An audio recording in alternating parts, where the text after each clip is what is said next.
Okay, so it seems the wife has done it again. She's brought me home this new board.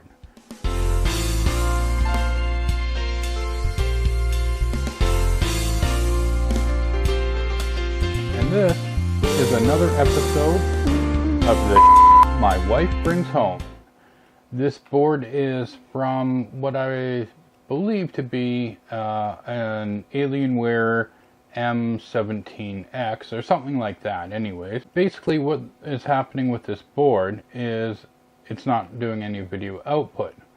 So what we're going to do today is we are going to reflow the board. I don't have a stencil for it, or I'd reball it. So I'm going to set it up on my rig. We're going to throw some flux under it and get it reflowed. So let's head over to the shop and we'll get things set up. Okay, so I have my board all set up, ready to reflow. I know this is pretty primitive. I'm using an old drill press from Canadian Tire from back in I don't know what year, but it does the trick. It holds my air. It even has a little spot up there for my little sensor for my temperature. So that guy is down on the chip there, and then we have the temperature sensor for this guy on the plate down here. So all in all, I'm gonna heat it up to about 235 degrees Celsius. Make sure you hit that like button, the subscribe button, and check back. So I'll be using my flux around the board, and I'm going to put that on around 80 degrees Celsius or so. So I do like to let it kind of run at about 60 to 80 for a little bit, just in case there's any moisture in there from when I was cleaning the board or anything like that. I already cleaned the chip off, so it's all nice and pretty right now. So we're good to go with the reflow process. After the flux has done its job, we'll go ahead, give it another cleaning, and go from there, and then give it back to them and they can try it out and hopefully it works. If not, we'll have to reball the unit, but at this point this is the solution that we have, because I don't have the actual laptop here with me to be able to test to see if that's fixable or if I need to reball the unit. So it's a black screen.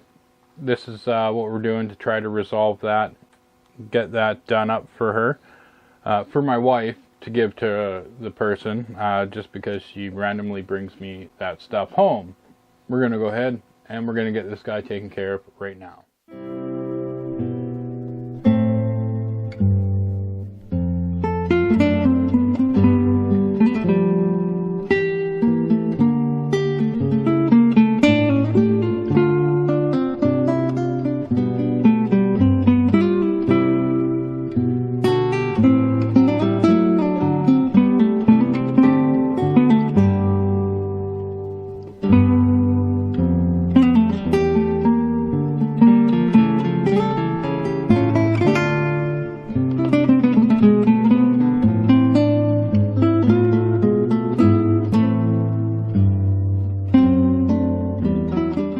Alright, so we've reflowed the board. I've packaged it up all nicely and it's all ready to go home.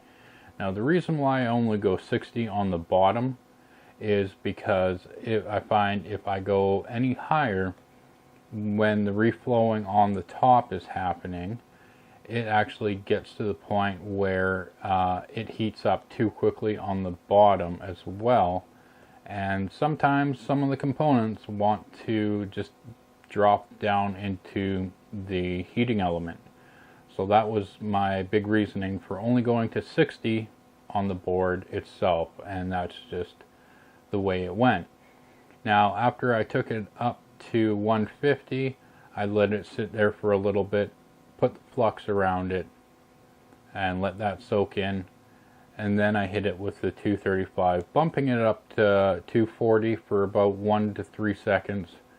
Just a quick little shot, and then I slowly ramped it back down and slowly took it back down to 150 when I hit 150 again, that's when I turned off the airflow, but I left while the actual nozzle was cooling down.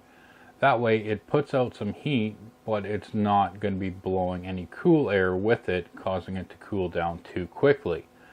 And then I just let that cool down. Once that nozzle is completely turned off, I turn the bottom plate on to the cool mode, so that way I can cool the board down to room temperature. It's just a gradual temperature drop to bring it back down to room temperature. That way I'm not putting too much stress on the board itself when it actually comes to the reflow.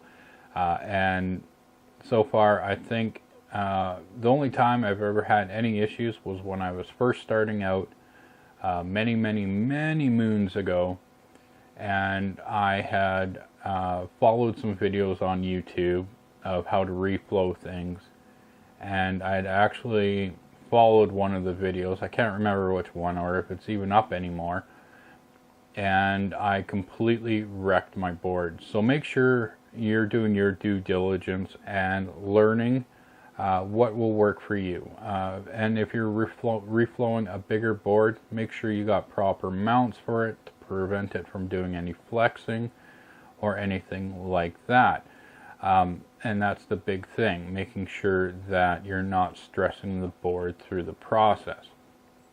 And that's one big thing to consider. Since this graphics card here for a laptop is fairly small, I'm able to get away with not really too much watching over it. So that's it for this video. This will go back to them. Hopefully it's all good. Everything was cleaned up and done all right. So I'm happy with the result of it. So hopefully it'll get some good thermal paste on top of it before he puts it all back together. And it'll do the job for him and be back working. If not, we'll do another follow-up video on that at that time. With that being said, thank you for watching, everyone. You have a wonderful day, a wonderful week, and we'll see you next time. Take care, eh?